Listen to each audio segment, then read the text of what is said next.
जय हिंद साथियों। मैं राहुल मीणा आप सभी का स्वागत करता हूं आपके अपने इस YouTube channel smart study approach पर। साथियों, जैसा कि आप सभी जानते हैं कि हम स्मार्ट स्टडी अप्रोच परिवार आप लोगों के लिए एक फ्री जो सीरीज चला रहे हैं सफलता बेच के माध्यम से, जिसमें कि हम मध्य प्रदेश का सामान्य अध्ययन पढ़ रहे हैं। और इसी कड़ी में हमारा जो टॉपिक चल रहा है वह है मध्य प्रदेश के उद्योग। कौन सा टॉपिक चल रहा है? मध्य प्रदेश के उद्योग चल रहा है। और मध्य प्रदेश का उद्योग का यह दूसरा भाग चल रहा है। और अगर लेक्चर की बात करें तो ये हमारा लेक्चर नंबर 35 रहेगा। और जो पिछला लेक्चर हमने देखा था उसमें हमने देखा था मध्य प्रदेश की नवीन औद्योगिक संवर्धन नीति 2025 के बारे में। तो आशा करता हूं कि आप सभी लोगों ने वह वीडियो देख लिया होगा और साथ साथ उसके नोट्स भी बनाए होंगे। ठीक है, चलिए। और अगर आपने अभी तक हमारे इस YouTube चैनल को सब्सक्राइब नहीं किया है तो अभी हमारे इस YouTube चैनल को सब्सक्राइब करें और बेल आइकन दबाना ना भूलें, क्योंकि हमारे इस चैनल पर MPGK के साथ में और भी दूसरे सब्जेक्ट की क्लासेस चल रही हैं जो आप लोगों के लिए उपयोगी होगी। और ज़्यादा से ज़्यादा हमारे इन वीडियोस की लिंक को शेयर करें और उन लोगों तक पहुंचाएं जिन्हें इन तरह की क्लासों की आवश्यकता है। चलिए आगे बढ़ जाते हैं। और अगर आप लोग भी कर रहे हैं MPPSC prelims, assistant professor, food safety officer, MPSI, MP police, MP आबकारी, जेल प्रहरी, फॉरेस्ट गार्ड, MP पटवारी और व्यापम द्वारा आयोजित की जाने वाली सभी एक दिवसीय परीक्षाएं जिसमें कि हमारे मध्य प्रदेश का सामान्य अध्ययन पूछा जाता है, तो उन सभी परीक्षाओं के लिए उपयोगी साबित होगी हमारी यह क्लासेस। तो आज ही जुड़े और ज़्यादा से ज़्यादा इन वीडियोस को शेयर करें। हम देख रहे हैं कि हम कौन सा टॉपिक पढ़ रहे हैं, हमारा मध्य प्रदेश का सामान्य अध्ययन। और उस कड़ी में हमने कौन कौन से टॉपिक पढ़ लिए हैं। तो पहला टॉपिक हमने पढ़ा मध्य प्रदेश का गठन, फिर हमने पढ़ा मध्य प्रदेश का परिचय, फिर मध्य प्रदेश के पर्वत, मध्य प्रदेश की मिट्टियाँ, मध्य प्रदेश की जलवायु, मध्य प्रदेश की ऋतुएं, मध्य प्रदेश का भौतिक विभाजन, मध्य प्रदेश की जनगणना पढ़ लिया हमने। इसके बाद हमने मध्य प्रदेश के राष्ट्रीय उद्यान हो गए, हमारे मध्य प्रदेश के अभयारण्य हो गए। और फिर हमने देखा मध्य प्रदेश के वन और वन रिपोर्ट 2023, ये हमारा हो गया है। इसके बाद हमारा मध्य प्रदेश के उद्योग वाला टॉपिक जो है कि चल रहा है और उसका यह हमारा पार्ट नंबर 2 है। ठीक है दोस्तों,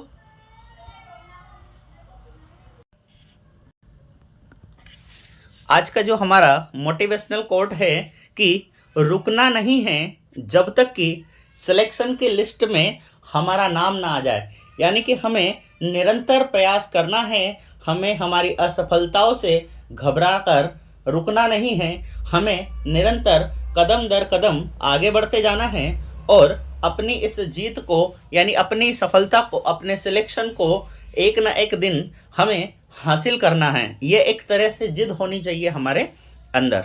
चलिए आगे बढ़ते हैं और हम पढ़ रहे हैं मध्य प्रदेश के उद्योग। तो पहले हम ये देख लेते हैं कि पिछले लेक्चर में हमने क्या क्या देख लिया था, क्योंकि 2 दिन की गैप होने के कारण यह आप लोगों को थोड़ा मिस हो गया होगा। तो देखिए, हमने देखा था कि हमारे यहाँ पर 3 प्रकार के क्षेत्रों में बटे हुए हैं। एक है प्राथमिक क्षेत्र जिसके अंतर्गत कृषि और कृषि उत्पाद आते हैं। फिर हम देखा कि दूसरा क्षेत्र द्वितीय क्षेत्र जिसके अंतर्गत उद्योग और विनिर्माण आते हैं। और तृतीय क्षेत्र जिसमें कि सेवा क्षेत्र या जिसमें हम बैंकिंग हो गया, सरकारी सेवाएं हो गई, तो इन चीज़ों को हमने इसमें बांटा था। फिर हमारा ये जो आज का टॉपिक है मध्य प्रदेश का उद्योग, यह कौन से सेक्टर के अंतर्गत आता है? तो यह जो द्वितीय क्षेत्र है उसके अंतर्गत आता है। फिर हमने ये देखा था कि कार्य करने के आधार पर 48% लोग प्राथमिक क्षेत्र से जुड़े हुए हैं, 25% लोग द्वितीय क्षेत्र से जुड़े हुए हैं और 27% लोग तृतीयक क्षेत्र से जुड़े हुए हैं, जबकि हमें रिजल्ट कहाँ से प्राप्त होता है, तो सर्वाधिक तृतीयक क्षेत्र से, उसके बाद हमें द्वितीयक क्षेत्र से, और फिर अंत में हमें प्राथमिक क्षेत्र से यह प्राप्त होता है। क्लियर है। चलिए, फिर हमने देखा था कि उद्योग किसी भी राज्य या देश की अर्थव्यवस्था की क्या होते हैं, जननी होते हैं, या इसे ही हम उस देश या राज्य की अर्थव्यवस्था की रीढ़ की हड्डी कहते हैं। फिर हमने देखा कि द्वितीयक पंचवर्षीय योजना का संबंध हमारे उद्योगों से था। ठीक है। फिर हमने देख लिए थे कि मध्य प्रदेश की प्रथम औद्योगिक नीति कब आई थी, तो 1972 में प्रथम औद्योगिक नीति आई, और 2010 में नवीन औद्योगिक नीति हमें यहाँ पर देखने को मिलती है। फिर हमने देखा कि मध्य प्रदेश राज्य औद्योगिक विकास निगम कहाँ पर है, तो भोपाल में है, और इसकी स्थापना 1965 में की गई थी। ठीक है। फिर हमने ये देखा कि मध्य प्रदेश का औद्योगिक न्यायालय कहाँ पर है, तो यह इंदौर में है, जबकि पर्यावरण न्यायालय हमारी राजधानी भोपाल में है। क्लियर है। चलिए, इसके बाद हमने देखा प्रथम औद्योगिक संवर्धन नीति कब आई थी, तो 2004 में आई थी, और ये नवीन औद्योगिक संवर्धन नीति को हमें करेक्शन करके 2025 कर लेना है, क्योंकि 11 फरवरी 2025 को हमारे यहाँ पर नवीन औद्योगिक संवर्धन नीति आ गई है, जिसमें हमने देखा था कि लगभग 10 सेक्टर्स के ऊपर बात की गई है। क्लियर है इतना। चलिए, फिर आगे बढ़ जाते हैं, और हमने देखा था कि हमारे यहाँ उद्योग कितने प्रकार से बांट सकते हैं हम, तो हम देखिए, एक बांट लिया हमने कृषि आधारित उद्योग, जिसमें कपड़ा उद्योग, चीनी उद्योग, वनस्पति घी उद्योग, रेशम उद्योग और सोयाबीन उद्योग इसके अंतर्गत आते हैं। वहीं दूसरा हमने वन आधारित उद्योगों में देखा कि इसे कागज उद्योग, बीड़ी उद्योग, कत्था उद्योग, लाख उद्योग और प्लाईवुड उद्योग के रूप में बांट सकते हैं। क्लियर है। फिर हमने देखा कि खनिज आधारित उद्योग, जिसमें हमने सीमेंट उद्योग, रसायन उद्योग देख लिया, इसे कीटनाशक और उर्वरकों के रूप में भी हमने इसे बांटा हुआ है। क्लियर है इतना। चलिए, आगे बढ़ जाते हैं, और फिर हमने सबसे पहला उद्योग जो पढ़ा था कृषि आधारित उद्योग में, वह कौन सा था, तो वह सूती वस्त्र उद्योग या कपड़ा उद्योग था, और इसमें हमने देखा कि यह कृषि आधारित भारत का सबसे बड़ा उद्योग है। ठीक, जिसमें हम देखते हैं कि पहले नंबर पर महाराष्ट्र, दूसरे पर गुजरात और तीसरे पर अपना मध्य प्रदेश आता है। क्लियर है। फिर हमने देखा था कि मध्य प्रदेश में सूती कपड़ों का प्रथम कारखाना कहाँ खोला गया था, तो बुरहानपुर में खोला गया था, और 1906 में इसे खोला गया था। वहीं हमने देखा कि इसका प्रथम जो सफल कारखाना है वो कहाँ पर खोला गया, तो मालवा मिल इंदौर में वर्ष 1907 में इसे खोला गया था। फिर हमने देखा कि मध्य प्रदेश में सूती कपड़ों का सबसे बड़ा उत्पादक जिला कहाँ पर है, तो यह इंदौर जिले में है, और पश्चिमी मध्य प्रदेश को हम सूती कपड़ों के हब के रूप में जानते हैं। ठीक है। फिर हमने ये भी देखा कि हम हमारे इंदौर शहर को बहुत सारे अलग अलग नामों से जानते हैं, जिसमें हम एक है मिनी मुंबई, औद्योगिक राजधानी, वित्तीय राजधानी, आर्थिक राजधानी, खेल राजधानी। ठीक है। इसी को हम देखिए शिक्षा राजधानी भी कहेंगे। ठीक, शिक्षा राजधानी। इसके बाद स्वच्छता राजधानी भी हम इसको कहेंगे। क्लियर है इतनी बातें। तो इन और अन्य नामों से या और उपनामों से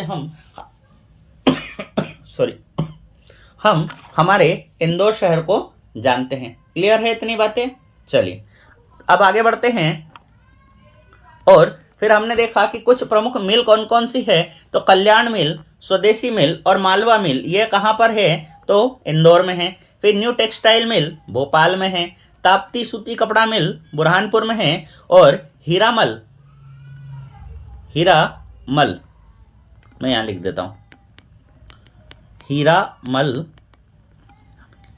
ठीक है, या इसी को हीरा मिल के नाम से भी जानते हैं, और ये कहाँ पर है, तो उज्जैन में स्थित है। ठीक है। चलिए, तो यहाँ तक तो जो हमने देखा वो हमारा पिछला लेक्चर यानी कल के लेक्चर में जो हमने पढ़ा था, पार्ट 1 में जो पढ़ा था वह सब हमने देख लिया। क्लियर है। चलिए, आज का स्टार्ट करते हैं, और आज हम शुरू करेंगे कि हम पढ़ रहे हैं कृषि आधारित जिसमें हमने कपड़ा उद्योग को पढ़ लिया है। और अब जो दूसरा है हमारा वह कौन सा है, तो याद रखिएगा चीनी उद्योग। और अगर चीनी उद्योग की बात करी जाए तो यह कृषि आधारित हमारा दूसरा सबसे बड़ा उद्योग है। और अगर इसमें कच्चे माल की बात की जाए, यानी कि जो रॉ मटेरियल है, यानी कि शुगर यानी शक्कर किस चीज़ से बनती है, चीनी किस चीज़ से बनती है, तो यह गन्ने से बनाई जाती है। और अगर बात की जाए कि मध्य प्रदेश में पहली शुगर मिल कहाँ पर है, तो जावरा शुगर मिल रतलाम की स्थापना वर्ष 1934 में की गई थी। वहीं ये तो देखिए, ये तो पहली है कि प्रथम शुगर मिल तो जावरा शुगर मिल रतलाम में, ठीक है, 1934 में। सॉरी। लेकिन अगर पूछ लिया जाए कि सबसे बड़ी शुगर मिल, तो यह बरलाई शुगर मिल सीहोर में स्थित है। क्लियर है इतनी बातें? चलिए आगे बढ़ जाते हैं। और इसके अलावा कुछ अन्य शुगर मिल भी है, जिसमें कि हम देखते हैं भोपाल शुगर मिल। ये कहाँ पर स्थित है, तो सीहोर में है। तो कंफ्यूज मत होइएगा कि भोपाल नाम लिखा है तो हम ऑप्शन में भोपाल लगा दें। हो सकता है ऑप्शन में हमें भोपाल भी मिल जाए, लेकिन इसका विशेष ध्यान रखना है कि इसका सही जवाब क्या है, तो इसका सही जवाब है सीहोर। क्लियर है? आगे बढ़ते हैं। अगला है जीवाजी राव शुगर मिल, और यह दालोदा है, ये है ना, दालोदा मंदसौर में। या आप तो ये दालोदा छोड़ो, इतना याद रखो कि जीवाजी राव शुगर मिल कहाँ पर है, तो मंदसौर में है। क्लियर है इतनी बात? आगे बढ़ जाते हैं। माँ पीताम्बरा शुगर मिल कहाँ पर स्थित है, दतिया में है। तो इसको तो कैसे याद रख सकते हैं, क्योंकि माता पीताम्बरा जो माता है उनका मंदिर भी कहाँ पर स्थित है, तो दतिया जिले में ही स्थित है। याद रखिएगा, यहाँ से हमारे पूर्व गृह मंत्री नरोत्तम मिश्रा जी आते हैं। क्लियर है इतनी बात? चलिए आगे बढ़ जाते हैं। और अगला है सेठ गोविंद राम शुगर मिल, और ये महिदपुर जिला उज्जैन के अंतर्गत पड़ती है। आगे बढ़ जाते हैं। अगली शुगर मिल है केलारस शुगर मिल मुरैना, और जो नेक्स्ट शुगर मिल है उसका नाम है डबरा शुगर मिल, और ये कहाँ पर है, तो यह ग्वालियर में पड़ती है। ठीक, और याद रखिएगा डबरा एक औद्योगिक केंद्र के रूप में जाना जाता है ग्वालियर जिले के लिए। ठीक, आगे बढ़ते हैं। और अगला है हमारा घटवा शुगर मिल, और ये बड़वानी में है। और अंतिम जो शुगर मिल है हमारी जवाहर शुगर मिल, और ये खरगोन जिले के अंतर्गत आती है। क्लियर है इतनी बातें? चलिए, तो ये बात हुई हमारी चीनी उद्योग की। आगे बढ़ जाते हैं और हम हमारा अगला उद्योग देखते हैं कि अगला उद्योग कौन सा है। तो अगला उद्योग है हमारा रेशम उद्योग। ठीक, और रेशम हमें किन चीज़ों से प्राप्त होता है, तो याद रखिएगा शहतूत से हमें जो रेशम है वह प्राप्त होता है, या मधुमक्खी पालन से, शहतूत से हमें ये प्राप्त होता है। और इसमें भी हम देखते हैं कि टसर और इरी ये क्या है, तो याद रखिएगा ये रेशम की किस्में हैं। और अगर बात की जाए कि हमारे मध्य प्रदेश में सबसे ज़्यादा रेशम कहाँ पर किया जाता है उत्पादित, तो यह मंडला जिले के अंतर्गत किया जाता है। और इसी इरी किस्म का जो रेशम है, जिसे कि बहुत अच्छी किस्म का रेशम माना जाता है, वह सिवनी जिले में इसका उत्पादन किया जाता है। और साथ साथ अगर देखेंगे तो रेशम उद्योगों के सर्वाधिक कारखाने हमें कहाँ देखने को मिलेंगे, तो यह हमें जो सिवनी जिला है उसमें देखने को मिलेंगे। और इसी कारण से हम सिवनी जिले को एक नाम से जानते हैं, इसे हम मध्य प्रदेश के लखनऊ के नाम से जानते हैं। वहीं अगर बात की जाए कि एकमात्र रेशम मंडी कहाँ पर है, तो यह पंचमढ़ी जिला नर्मदापुरम में हमें रेशम मंडी देखने को मिलती है। क्लियर है इतनी बात? चलिए आगे बढ़ जाते हैं। और अगला हमारा जो प्रकार है वह है कृत्रिम रेशे का। कृत्रिम रेशे की बात करेंगे तो यह इसे रियान के नाम से भी जानते हैं। किस नाम से जानते हैं इसे? हम रियान के नाम से इसे जानते हैं। और ये कृत्रिम रेशे का जो सबसे बड़ा कारखाना हमें देखने को मिलता है, तो यह नागदा जिला उज्जैन में हमें देखने को मिलता है। ठीक है, अब देखिए मध्य प्रदेश सरकार क्या है कि सूती कपड़ों को प्रोत्साहित करने के लिए क्या बनाया उन्होंने, मृगनैनी एम्पोरियम खोले हैं। और इनकी संख्या कितनी है? तो याद रखिएगा हमारे मध्य प्रदेश में कुल 6 मृगनयनी एम्पोरियम हैं, यानी कि कुल मिलाकर हम कह सकते हैं कि 6 मॉल बनाए हैं सरकार ने, जहां पर वो सूती कपड़ों को प्रोत्साहित करने का कार्य करती है। क्लियर है इतना? चलिए, तो ये 6 कौन कौन सी जगह हैं? तो देखिए, सबसे पहले तो 4 जो महानगर है हमारे मध्य प्रदेश के, उनके अंतर्गत आ जाता है। कौन कौन सा? इंदौर, भोपाल, जबलपुर और ग्वालियर।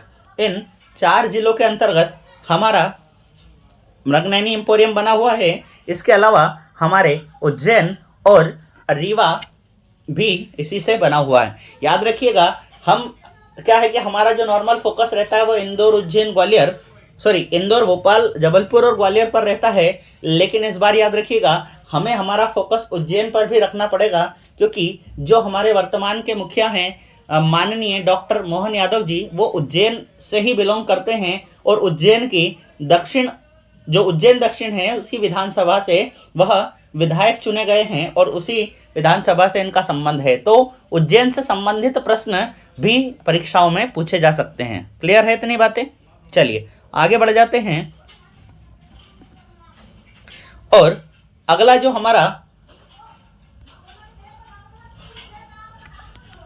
हमारा उद्योग है वह है वनस्पति घी उद्योग। और देखिए, वनस्पति घी होता है जिसे हम डालडा घी के नाम से भी जानते हैं। तो यह किस चीज़ों से मिलकर बना है?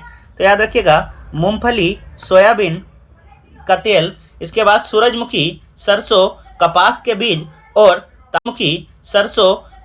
बीज और ताड़ के वृक्षों का जो तेल होता है, इनका मिश्रण से क्या बनाया जाता है? तो याद रखिएगा वनस्पति घी बनाया जाता है। और मध्य प्रदेश में सबसे बड़ा जो वनस्पति घी का कारखाना है वह हमें गंज बासोदा जिला विदिशा में देखने को मिलेगा। क्लियर है इतनी बातें? चलिए, अगला और अंतिम हमारा रहेगा कृषि आधारित उद्योग जो है, तो क्या है? तो याद रखिएगा सोयाबीन। ठीक, तो सोयाबीन क्या है? तो अगर सोयाबीन की बात करें तो यह हमारे मध्य प्रदेश की राजकीय फसल है। और अगर इसके उत्पादन की बात करेंगे तो विश्व में सबसे पहले इसे कहाँ बोया गया था? तो इसे अमेरिका में बोया गया था। और अगर उत्पादन की बात करें कि भारत में सबसे पहले इसका उत्पादन कहाँ शुरू किया गया, तो इसका उत्पादन जो है वह मध्य प्रदेश में किया गया। और मध्य प्रदेश में भी याद रखिएगा देवास जिले का एक गांव आता है जिसका नाम है हाट पीपलिया। क्या नाम है? ये देवास जिले के अंतर्गत आता है हाट पीपलिया। और इस हाट पीपलिया में, और याद रखिएगा इस हाट पीपलिया में सबसे पहले सोयाबीन की खेती की गई थी। सोयाबीन की खेती की गई थी। और इस हाट पीपलिया को इग्नोर मत कीजिएगा, क्योंकि इसी हाट पीपलिया क्षेत्र से जो हमारे मध्य प्रदेश के पूर्व मुख्यमंत्री है श्री कैलाश जोशी जी, उनका संबंध भी देवास जिले के इस हाट पीपलिया क्षेत्र से ही हमें देखने को मिलता है। ठीक, चलिए अगर बात की जाए कि उत्पादन के मामले में सबसे 1 नंबर पर कौन है, तो उज्जैन जिला, या हम कह सकते हैं कि मालवा के पठार में सबसे ज़्यादा सोयाबीन का उत्पादन किया जाता है। वहीं अगर बात की जाए कि सोयाबीन सिटी या सोया सिटी के नाम से किसे जानते हैं, तो देवास जिले को जानते हैं, क्योंकि इसी देवास जिले में ही हमें सबसे ज़्यादा सोयाबीन के प्लांट देखने को मिलेंगे। क्लियर है? चलिए आगे बढ़ जाते हैं। और अब बात करें कि एशिया का सबसे बड़ा जो सोयाबीन प्लांट है वो कहाँ पर है, तो यह उज्जैन जिले में है। उज्जैन जिले क्या प्रॉपर उज्जैन में ही है, और ये अभी वर्तमान में बंद है। ठीक है, ये आप अगर उज्जैन जाते हैं तो ये जो कारखाना है ये आपको देवास रोड पर आपको वहाँ पर मिल जाएगा, लेकिन वर्तमान में यह संचालित नहीं है, यह पूरी तरह बंद पड़ा हुआ है।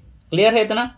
चलिए फिर अगला है सोयाबीन से तेल निकालने का सबसे बड़ा प्लांट कहाँ पर है, तो यह सिवनी जिले के अंतर्गत हमें देखने को मिलता है। ठीक, चलिए आगे बढ़ जाते हैं और हम देखते हैं कि राज्य सोयाबीन अनुसंधान केंद्र तो भोपाल में है। वहीं पर अगर पूछ लिया जाए राष्ट्रीय सोयाबीन अनुसंधान केंद्र, तो इंदौर में हमें देखने को मिलेगा। वहीं पर सोयाबीन वायदा बाजार भी हमें इंदौर में ही देखने को मिलता है। क्लियर है इतनी बातें? तो देखिए, हमने जो पढ़े थे हमारे कृषि आधारित उद्योग, ठीक है, तो कौन कौन से उद्योग हमने पढ़ लिए, तो हम फिर से देख लेते हैं एक बार। हमने जो हमारे कृषि आधारित उद्योग हैं उसमें हमने कपड़ा उद्योग पढ़ लिया, चीनी उद्योग पढ़ लिया, वनस्पति घी उद्योग पढ़ लिया, रेशम उद्योग पढ़ लिया और सोयाबीन उद्योग पढ़ लिया। ठीक है, तो अब हम कौन से उद्योगों की बात करेंगे, तो अब हम चलते हैं सीधा वन आधारित उद्योग पर और वन आधारित उद्योगों की बात करेंगे। और इसमें हम कौन कौन से उद्योग देखेंगे, तो याद रखिएगा कागज उद्योग, बीड़ी उद्योग, कत्था उद्योग, लाख उद्योग और प्लाईवुड उद्योग हम यहाँ पर देखेंगे। क्लियर है? चलिए, तो हम वन आधारित उद्योगों पर चलते हैं। वन आधारित उद्योगों की बात करेंगे तो इसका सीधा सीधा मतलब यह है कि हमें जो कच्चा माल प्राप्त होता है वह किससे प्राप्त होता है, तो याद रखिएगा यह कच्चा माल हमें वनों से प्राप्त होता है। और जो पहला वन आधारित उद्योग है वह है हमारा कागज उद्योग, यानी कि कागज प्राप्त करने, जो पढ़ाई के लिए हम कागज यूज़ करते हैं या किसी अन्य काम के लिए भी हम जो कागज उपयोग करते हैं, तो वो कागज़ों का निर्माण किसके बिना नहीं हो सकता है, तो वनों के बिना यह संभव नहीं है। ठीक है, यानी कि हम जितने ज़्यादा वनों का, जितने ज़्यादा कागज़ों को वेस्ट करेंगे, इनका उपयोग करेंगे या मिसयूज़ करेंगे, तो उतने ही हमारे पर्यावरण को हानि होगी, क्योंकि उतने ही पेड़ काटे जाएंगे, उतने ही अधिक पेड़ काटे जाएंगे और उससे कागज़ बनाए जाएंगे।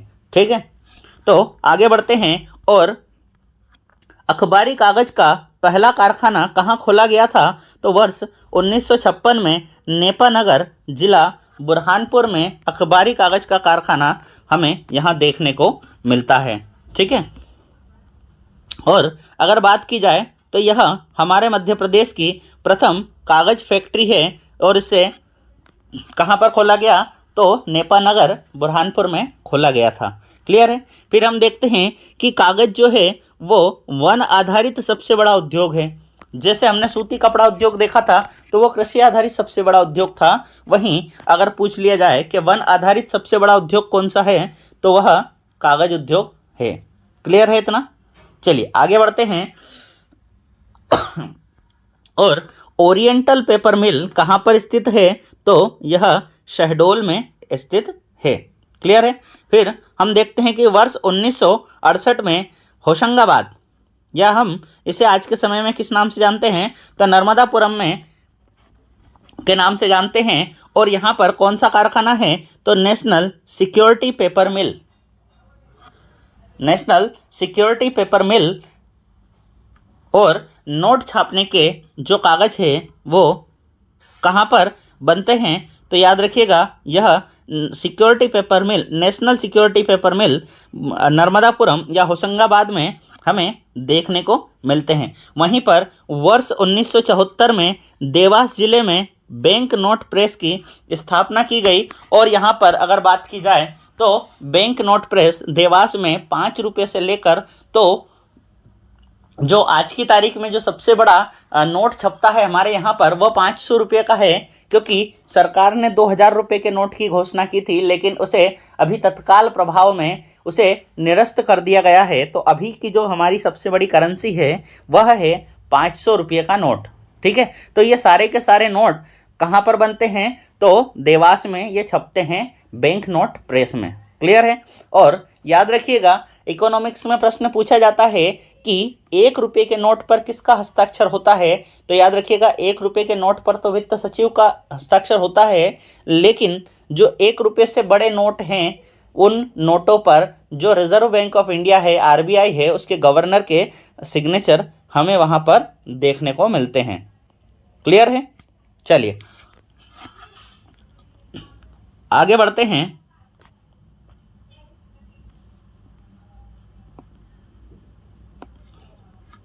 चलिए इसके आगे का हम अगले लेक्चर में